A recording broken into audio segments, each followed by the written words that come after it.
videotaping. Okay, so this is a Pequea Mid Cap rake. This is basically mid cap. Mid cap stands for mid capacity or medium capacity rake.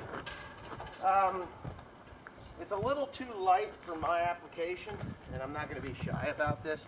Honestly, this rake does not suit my needs the way that I think that it should. So I'm not using it a lot, but we're going to be doing second cut hay, which is somewhere in that 1.5 ton range, and it will work quite well for that. I've used it already in second cut hay. Was very pleased with the way the field was clean. I mean, very clean. But what I'm going to demonstrate today is how to adjust the windrow width of the rake. As you've seen me fiddling with this thing already, there's turnbuckles on either side. Alright, so you take the turnbuckle. That's the turnbuckle? This is a turnbuckle, and what this does is it allows the back two wheels on the rake to be either widened out or narrowed up. So because I'm going to be running the New Holland 570 small square baler, I want this to be as tight as I can get it in here, because the pickup on a 570 is 18 inches shorter than it is on a 575, and I really need it to be pretty tight so that I'm not dribbling out the sides. So there's a couple of things I'll show you on this that will get it where I need it to be good for the baler. For the big square baler, you want it to be a lot wider, because the big square baler, you need to swerve a lot. And here comes the operator of this rig for today.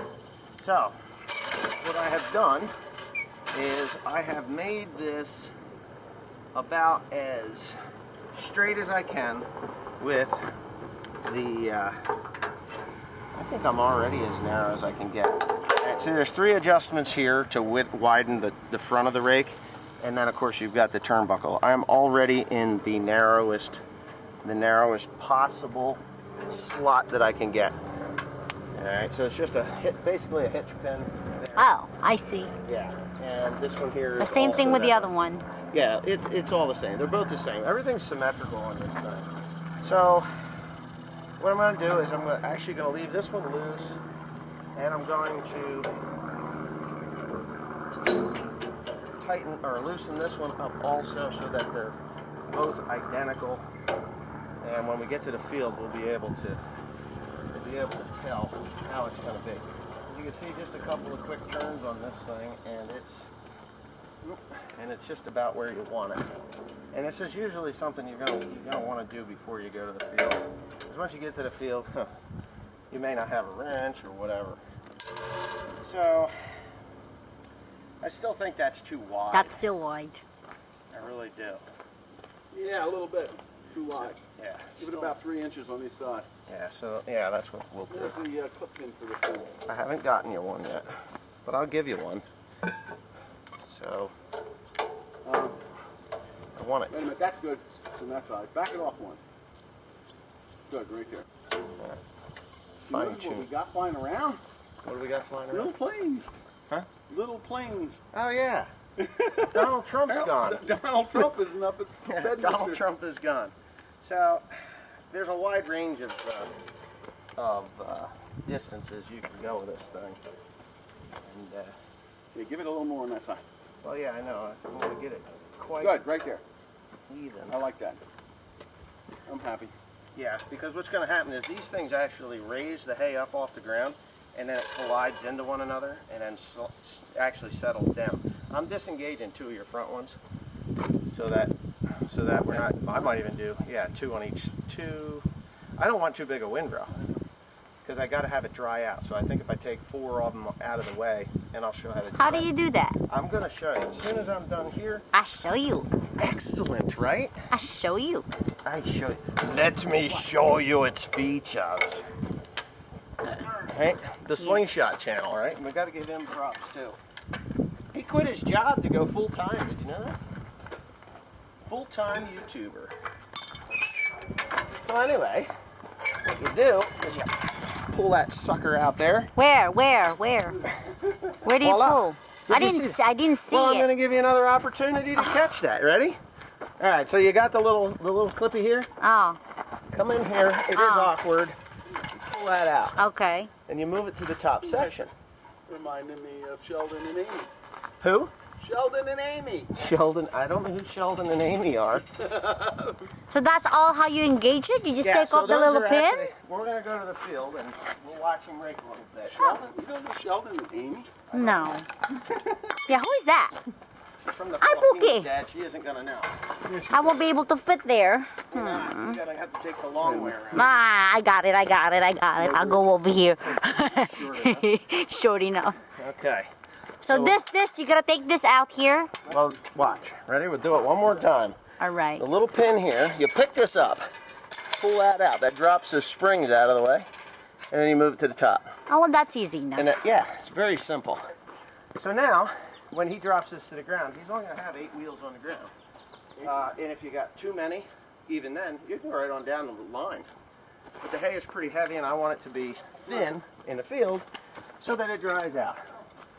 So go ahead and fold it up, Dad, and I'm going to get the pin for you. You can kill that, Teresa, and we'll meet you back at the field. Correct? To the field? Okay, take her right to the big field. I'll be right there behind you.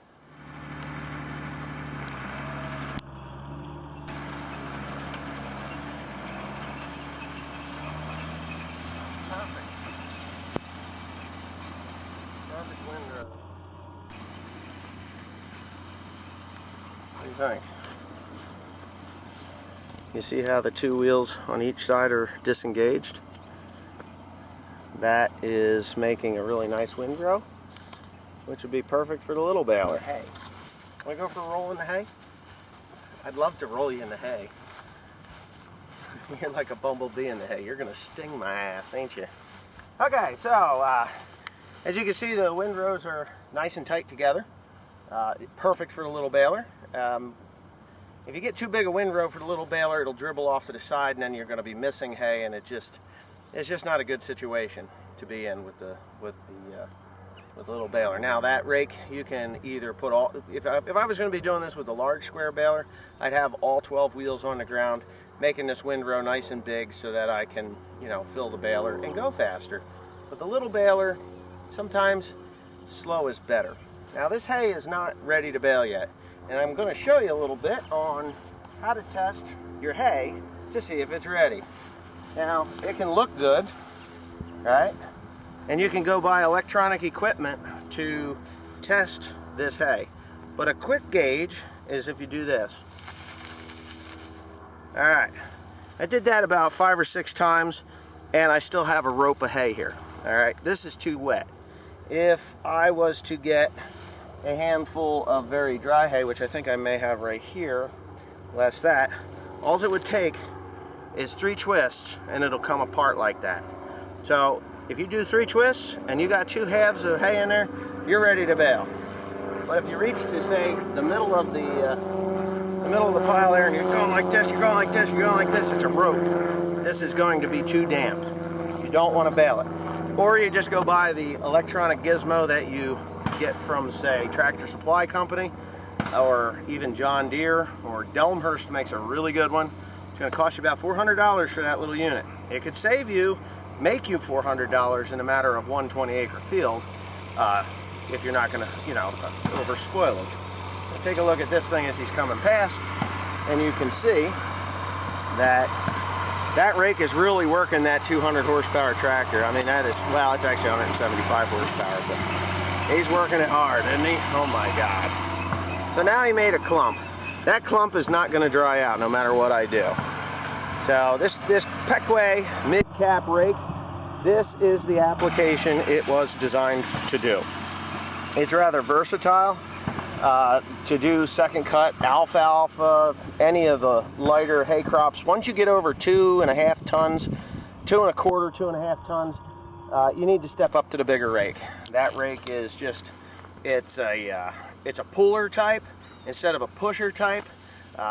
What I mean by that is with the high capacity rakes, the mounting is on the back side, the hubs are on the back side of the wheel, so it's pushing in and there's no obstructions. The hay can come and can flow up through the whole face of the rake and make it out the back. With this one, if you get in that 2.5 ton range, you're really going to be having some trouble. You're going to either have to disengage a couple of wheels so that you're not plugging it up.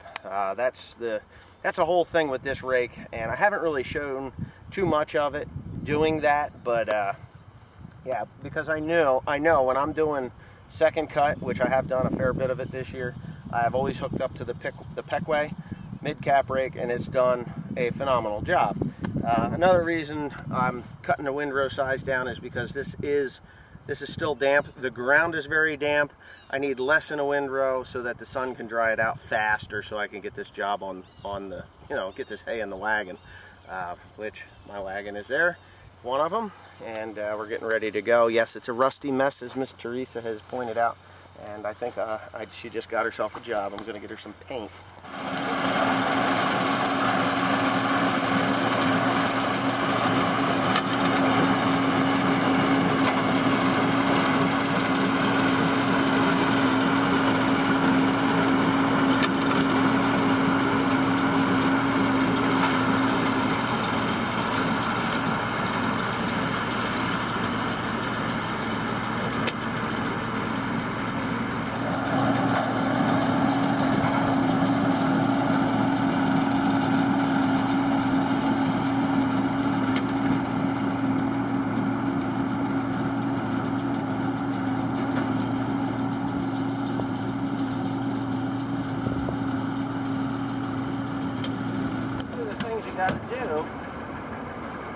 These are the things you got to do to get it set up properly.